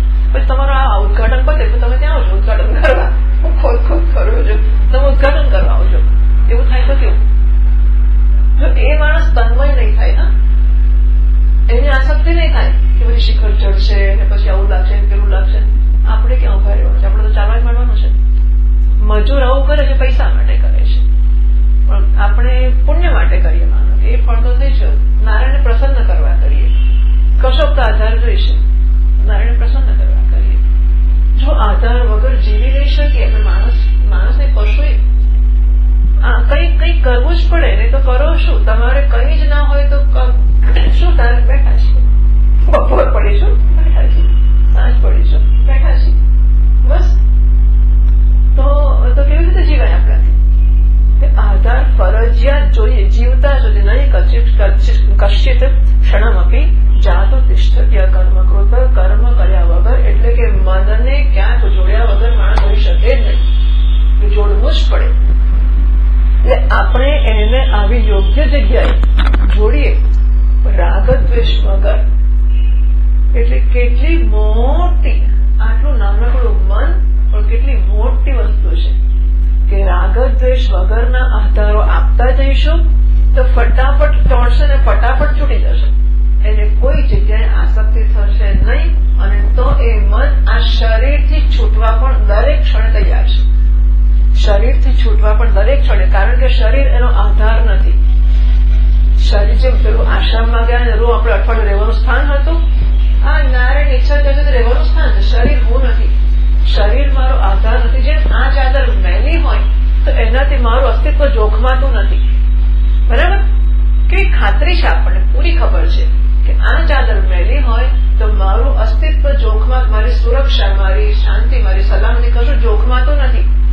આ વસ્ત્ર જરા આધો પાછો હોય એનાથી મારું અસ્તિત્વ ખરું થોડો વટ પડે ખરો, સારા કપડા હોય તો, પણ તોય તે આપણી સુરક્ષા જોખમાતી નથી, અસ્તિત્વ જોખમાતું નથી. એટલો અભ્યાસ આપણે કરીને નક્કી કરી દઈએ કે આ છે એ પણ આ જ વસ્તુ છે અને મારું અસ્તિત્વ આના પર આધારિત નથી કે એની સુરક્ષા પર આધારિત નથી, એની સુખાકારી કે સલામતી પર આધારિત નથી. એ તો માત્ર ને માત્ર આને વાસામથી જીરણી આવડે ને બધાને. હા, તો વાસામથી જ આટલું બોલું બધા પ્રશ્નો પૂરો કરી નાખે. આ બધા બધું આવડે છે. વાસો છે એટલે વસ્ત્ર, વસ્ત્ર એટલે આ. તો જેવું આ છે એવું આ છે, એવું જ વસ્ત્ર છે. અને તો પછી કેવો સંબંધ હોય જેવો આની. અમે તો આને જરાય કલ્ચરી પડવા જ ના દઈએ, તો પડવા દેવાની. એ શીખવું પડે કે આના વટથી મારો વટ થતો નથી. એ શીખવું પડે. મારું ચાદર પણ બધી અપ ટુ ડેટ હોય તો શીખવું પડે કે આ બધા અભ્યાસ કરવા પડશે. મનને આ બધા વળગણોમાંથી વ્યવસ્થિત છોડાવવું પડશે. તો એમ કરતા કરતા આપણે અભ્યાસ પર આવીશું કે તો શરીર છે એ પણ એવી વસ્તુ છે, એ મારી સલામતીનું, સુરક્ષાનું. હવે આ ઘર છે, અને ધારો કે પેલા ઘરમાં રહેતા હોય, ઘરમાં ધારો કે નુકસાન થયું, આગ લાગી, ઘરથી ફટને બહાર નીકળી જાય, તો લાગે કે ઘરમાં કંઈક થયું તો થવાની શક્યતા ક્યાંક કશુંક ને નમસ્તે બહારથી અહીં. આ તો એવું છે કે બસ જોરથી પસાર થાય ને મોટી તરફ આ બધું ધ્રુજવા માંડતું હોય છે, અને જો બેમ થયું કે એ ધરતી કપાય તો ફટાફટ ઘરે છોડી બહાર નીકળી જઈએ. તો પછી આ ઘરમાં કંઈક થાય છે. નવદ્વારે પૂરે દેહી એમાં રહે છે ને, 9 દ્વાર વાળા ઘરમાં રહીએ છીએ આપણે. આ તો ઘર છે, લાગે કે ભાઈ ઘરમાં જરા જોખમ છે તો તું તારે રહેવું, હું જઉં છું નહીં. આ સંબંધ જેટલો સ્પષ્ટ હશે ને એટલું શરીરમાં રહેવા કે ના રહેવાનો મોટો ઇસ્યુ નહીં બની જાય. જેવી રીતે બાળક માટે યુવાન થયા, યુવાન માટે ઘરડા થયા, બસ તથા દેહાંતર પ્રાપ્તિ. તો એવી રીતે શરીર છૂટે બીજું આવે, બીજું ના આવે એનો પ્રયત્ન કરીએ. આને પકડી રાખવાની આસક્તિ હશે તો બીજું રાજુ જ છે. અત્યારે આમાં છીએ ત્યારે જ પ્રેત્યાસમાં લોકાદમૃતા ભવંતી સત્રસ્ય શ્રોત્ર મનસો મનોયત વાચો વાચમ સૌ પ્રાણસ્ય પ્રાણ ચક્ષુષ ચક્ષુષ અતિમુચ્ચ ધીરાહ પ્રેત્યાસમાં લોકાદમૃતા ભવંતી. તો કાનનો કાન મોછો, નાકનો નાક મોછો, આંખની આંખ મોછો, પ્રાણનો પ્રાણ મોછો. આ પ્રાણ તો અધ્યસ્ત છે, અને પછી અધ્યસ્ત હોય એ જતો રહ્યો તો અધિષ્ઠાન પણ નથી. તો આ શરીર રૂપી લોકમાંથી અત્યારે જે મુક્ત થઈ ગયો શરીર છે ત્યારે જ પ્રેત્ય અસ્માન લોકાત અસ્માન શરીરાત મુક્તાહ ભવંતિ અમૃતાહ ભવંતિ. બસ જો આ સંબંધ થઈ ગયો તો શરીર મારા પર અધ્યસ્ત જ છે. શરીર છે કે નથી એનો મને ફેર જ નથી પડતો. યથા અહીં નિર્વયની વર્ભી કે મૃતા પ્રત્યસ્તા સહિત ઔષધપ્રોધાને આગળ કે સાપ જેમ પેલી પસાર થઈ જાય ને કાંકરામાંથી શાંખરામાંથી અને કાંકરી નીકળી જાય, એને ખબર ન હોય કે કાંકરી ક્યાંક પડી છે, એમ આ નીકળી જાય છે. અને શરીરનું શું થાય છે એને ખબર પણ નથી. બરાબર છે? ભલે શરીરને લઈને ચાલતો હોય. સો નિજલા બધુષ્ટ અમધૂત વેશ સુખદેવજી મહારાજ જાય છે તો પોતાનામાં સંતોષ છે, અને અલિંગ કોઈ પ્રકારનું લિંગ નથી શરીર ઉપર, એટલે કે કોઈ આશ્રમનું ચિહ્ન નથી. તો આ વસ્તુ શક્ય છે, અને આ એક જ સત્ય છે. એટલે આપણે અભ્યાસથી શરીરમાંથી મુક્ત થઈ શકીએ. માત્ર ને માત્ર અભ્યાસ અને શક્ય છે. એટલે નિરંતર આપણે આમાં લાગીએ કે આ શરીર અધ્યસ્ત છે, શરીર મિથ્યા છે, શરીરના હોવાથી હું છું એવું નથી, મારા હોવાથી શરીર છે, મારા હોવાથી મન છે. હું દોરડી છું તો સાપ છે ને, સાપ છે માટે હું થોડો છું. પણ સાપ હોય તો લોકો આરતી ઉતારે, દોરડીની આરતી ના ઉતારે. આરતી ઉતરાવી હોય તો શરીર થવું પડે. પછી જેવું હોય કે લોકો હાથ પહેરાવે પાદ પૂજા કરે તો શરીર થવું પડે. પણ એવી ચિંતા ના હોય તો શરીર હું નથી. એટલે વિમતાઃ લોકાઃ ન દ્રષ્ટુઃ આત્માનઃ ધર્મઃ વા. આ શરીર અને શરીરના અનુભવો અત્યારે સ્વપ્નની વાત કરે છે, તો સ્વપ્ન કે જાગ્રત સરખું જ છે. તો સ્વપ્નના શરીરો કે અનુભવો એ હું પણ નથી, મારા ધર્મો પણ નથી. તદૃશ્યત્વાદ, કારણ કે મારા દૃશ્ય છે. તો જો સાપનો અનુભવ જેને હોય એને સંસ્કાર પણ એ જ આરોપ કરે, આરોપ ના કરે. આપણે આનો તીવ્ર અનુભવ કર્યો છે અને એના સંસ્કાર પાડ્યા છે અને આરોપ કર્યો છે, માટે આરોપ કર કરીએ છીએ. એટલે પછી આરોપમાંથી આપણે મુક્ત થવાની મહેનત કરવાની છે. ભાષ્યકાર આગળ કહે છે આત્મનઃ અન્યસ્ય જાગ્રત પ્રતિબિંબભૂતસ્ય લોકસ્ય દર્શનાદ. આત્માથી અન્ય જે જાગ્રતનો પ્રતિબિંબભૂત લોક કર્મફળ છે એનું દર્શન સ્વપ્નમાં થાય છે. આત્મનાન્યસ્ય બીજી ત્રીજી પાદનો સ્વપ્ન દ્રષ્ટુ જાગ્રત સંસ્કાર રૂપસ્ય. તો સ્વપ્ન દ્રષ્ટા છે એને જાગ્રતના સંસ્કાર રૂપ જે પ્રતિબિંબભૂત લોક છે, જે કર્મફળો છે એનું દર્શન સ્વપ્નમાં થતું હોય છે, માટે સત્ય નથી. ટીકાકાર છે કિંચ સ્વપ્ન દૃષ્ટાના જાગ્રત દૃષ્ટાત અર્થાંતરત્વેન દૃષ્ટે મિથ્યાત્વ ઇતિ આહ. અને વળી સ્વપ્નમાં જે જોઈએ છીએ એ જાગ્રતમાં જોયેલા પદાર્થો કરતા અર્થાંતર જુદા પદાર્થો છે. 9મી પાદમાં છે વ્યભિચારિત્વેના સ્થાપનાર્થાના મિથ્યાત્વ. જો જાગ્રતના પદાર્થો સત્ય છે, ઘડો સ્વપ્નમાં દેખાય છે, આ ઘડો દેખાય છે, નથી દેખાતો, વ્યભિચારી છે માટે મિથ્યા છે. બરાબર? તો અર્થાંતરત્વેન દૃષ્ટે સ્વપ્ન જ્ઞાનસ્ય, તો સ્વપ્નનું જ્ઞાન છે એ મિથ્યા છે. એ ભાષ્યકાર કહ્યું છે. મહારાજ એવ તાવત વ્યસ્ત સુપ્તાસુ પ્રકૃતિષુ પર્યંકે શયાનઃ સ્વપ્નાન પશ્યન ઉપસંહૃતકરણઃ પુનઃ ઉપગત પ્રકૃતિમ મહારાજમ ઇવ આત્માનમ જાગરિતૈવ પશ્યતિ યાત્રાગતમ ગુંજાનમ ઇવ ચ ભોગાન. જો મહારાજ જ તાવત વ્યસ્ત સુપ્તાસુ પ્રકૃતિષુ 4, 5 અને 6 વ્યસ્ત તાવત એટલે આદૌ જાગરિતે વ્યાવહારિકો મહારાજ રીત્યાવત. માનો કે જાગ્રતમાં એક માણસ મહારાજા છે, રાજા છે. એ માણસ વ્યસ્ત સુપ્તાસુ એ સુઈ ગયો. સુઈ ગયો ત્યારે શું થયું? વ્યસ્ત સુપ્તાસુ પ્રકૃતિષુ એના અમાત્ય વગેરે છે. વ્યસ્ત એટલે અલગ, એના પ્રધાનો અમાત્ય મંત્રીઓ બધા અલગ સુઈ ગયા છે અને એ પણ અલગ સુઈ ગયો છે. બરાબર? એના બધા પ્રધાનો વગેરે છે પણ સુઈ ગયા છે અલગ, પોતે પણ અલગ સુઈ ગયો છે. પ્રકૃતિષુ અમાત્યાદિ પૌરુષેણીષુ, તો અમાત્ય વગેરે સુઈ ગયા છે. પર્યંકે શયાનઃ, રાજા પોતાના પલંગમાં સૂતો છે. સ્વપ્નાન પશ્યન, એ સ્વપ્નો જુએ છે. સ્વપ્નો જોતો ઉપસંહૃતકરણઃ, જે જોવાની ઇન્દ્રિયો છે, આંખ, નાક, કાન, એ બધી તો ઇન્દ્રિયો એને ઉપસંહૃત કરેલી છે. એટલે કે ત્યારે આ બધી વસ્તુઓ જોતી નથી. જો સ્વપ્નમાં મન છે ખરું, હા, પરંતુ મન જાતે કશું નથી કરી શકતું. મન ઇન્દ્રિયો દ્વારા વ્યવહાર કરે છે. હવે સ્વપ્નમાં મન છે છતાં પણ કારણ કે ઇન્દ્રિયો લીન થઈ ગઈ છે માટે મન જાગતું હોવા છતાં જોઈ શકતું, સાંભળી શકતું નથી. જાગ્રતમાં ઇન્દ્રિયો અને મન બંને છે, સ્વપ્નમાં ઇન્દ્રિયો નથી પણ મન તો છે ને, તો મન તો જોઈ શકે ને કે ના, કારણ કે મનને વ્યવહાર કરવા માટે ઇન્દ્રિયોની જરૂર પડે છે પણ ઇન્દ્રિયો લીન થઈ ગઈ છે માટે સ્વપ્નમાં મન હોવા છતાં એ બહારના પદાર્થો જોતો, સાંભળતો, સૂંઘતું નથી. તે અંદરના બીજા પદાર્થોને જુએ છે, સાંભળે છે, સૂંઘે છે વગેરે. ઉપસંહૃતકરણઃ પુનઃ ઉપગત પ્રકૃતિ મહારાજમ એવ આત્માનમ. એટલે રાજા હતો, એના બધા પ્રધાનો મંત્રીઓ બધા સુઈ ગયા છે પોતપોતાની જગ્યાએ. રાજા પલંગમાં સૂતો છે. સુઈ ગયા પછી સ્વપ્ન જુએ છે. સ્વપ્નમાં મહારાજા થાય છે અને સ્વપ્નમાં પોતાના મંત્રીઓનો બધાનો મોટો રસાલો લઈને ફરવા નીકળે છે. બરાબર છે? જાગ્રતના બધા સુઈ ગયા છે, રાજા પણ સુઈ ગયો છે ને.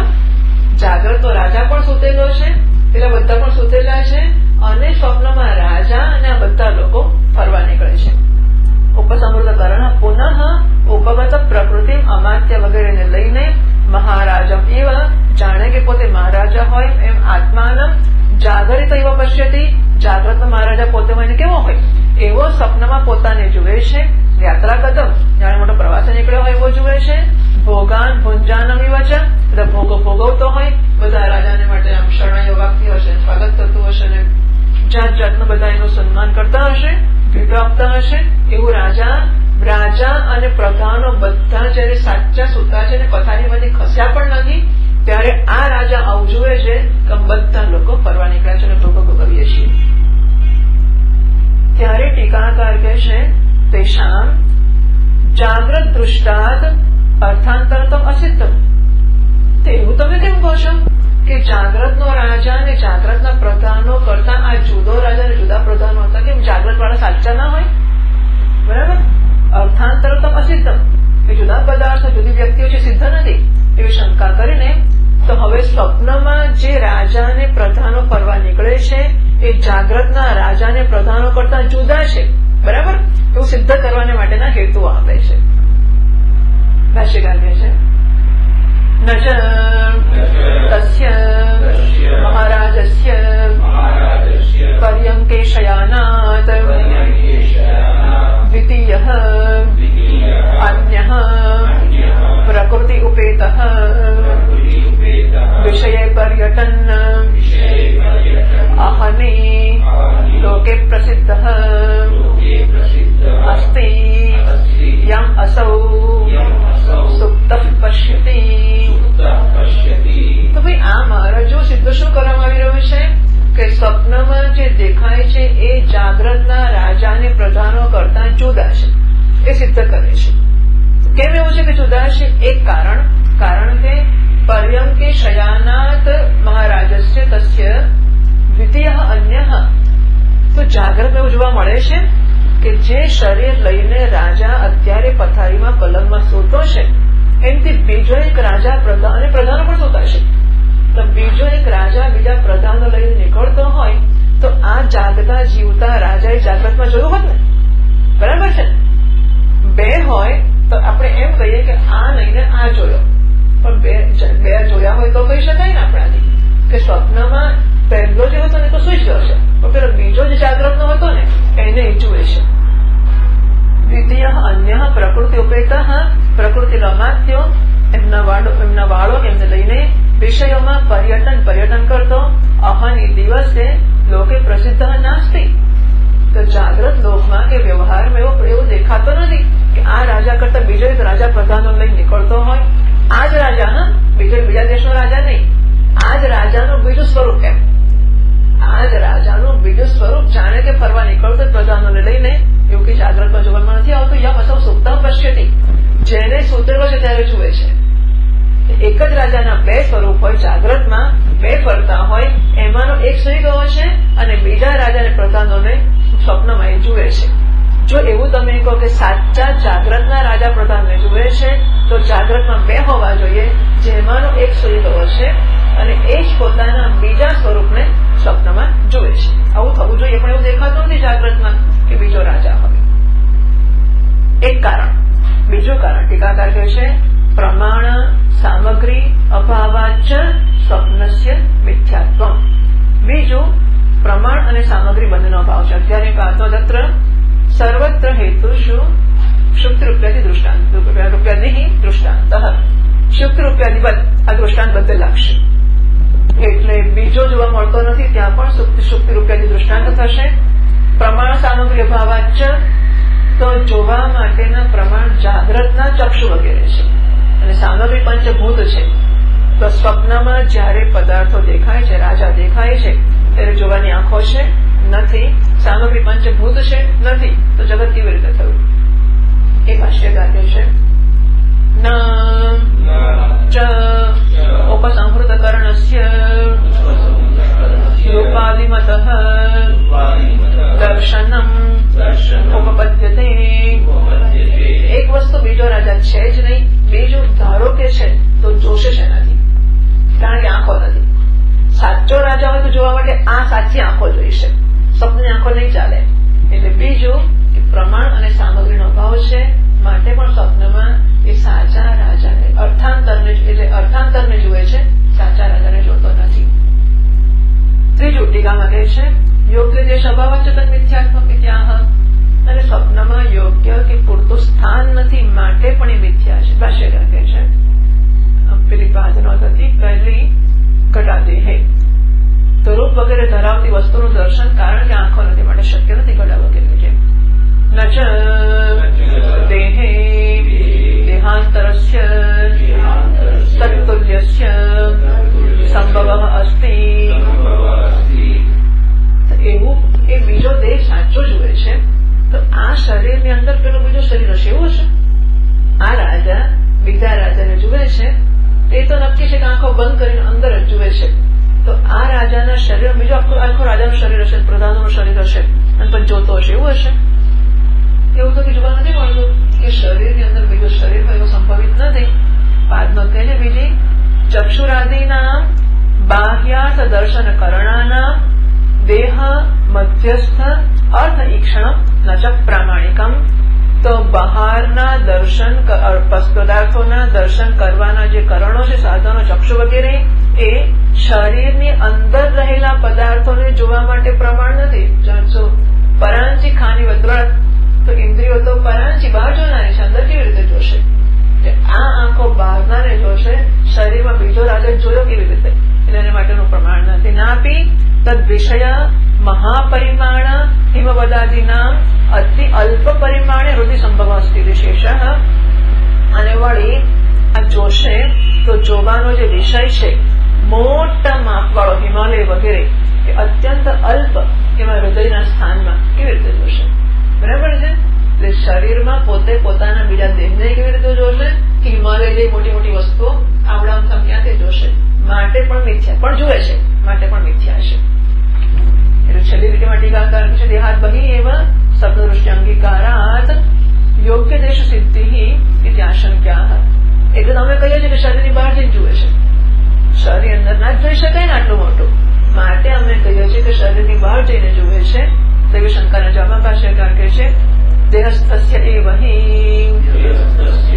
સ્વપ્ન દર્શનમ. માટે એનો અર્થ એવો થયો કે શરીરમાં રહીને જ માણસ જુએ છે, બહાર જોતો નથી, માટે સાચું નથી. જો તમે એમ કહેતા કે બહાર જઈને જુએ છે ભાઈ તો નક્કી જ છે, એ બધું કાર્યકારી સિદ્ધ કર્યું કે બહાર જઈને જોતો નથી કારણ કે જાગે છે તો પાછો અહીં જ જાગે છે અને પૂરતો સમય નથી લઈને આવવાનો, એટલે કે અંદર જ જુએ છે. અને અંદર જોતો હોય આટલું મોટું ના જોઈ શકે જો સાચું હોય તો, માટે અંદર જ જુએ છે, મિથ્યા જ છે. અને આગળ રાજા વગેરે બહારના છે જોવે છે એવું પણ નથી. આમ આ ત્રણ હેતુઓથી અનુમાન સિદ્ધ કર્યું. એ પેલી પાદનો ત્રીજી છે એ કાલે જોઈ લેશું, ચાલો પડી મોટી છે એટલે. તો આ ત્રણ હેતુઓથી એમણે અનુમાન સિદ્ધ કર્યું કે સ્વપ્નઃ લોકઃ મિથ્યા શુક્તિ રૂપ્યાદિવત. બરાબર. એટલે ત્રણ હેતુ આપ્યા એમણે. એક અર્થાંતર દ્વિતીય નથી માટે પ્રમાણ સામગ્રી અભાવાત અને યોગ્ય દેશ અભાવાત ત્રણ હેતુ થઈ ગયા. એટલે ત્રણ હેતુને કારણે સ્વપ્નઃ લોકઃ મિથ્યા શુક્તિ રૂપ્યાદિવત. કાલે જોઈ લઈશું. ઓમ પૂર્ણમદઃ પૂર્ણમિદં પૂર્ણાત પૂર્ણમુદચ્યતે પૂર્ણસ્ય પૂર્ણમાદાય પૂર્ણમેવાવશિષ્યતે. ઓમ શાંતિ શાંતિ શાંતિ. શંકરં શંકરાચાર્યં કેશવં બાદરાયણં सूत्रभाष्यकृतौ वन्दे भगवन्तौ पुनः पुनः ईश्वरो गुरुरा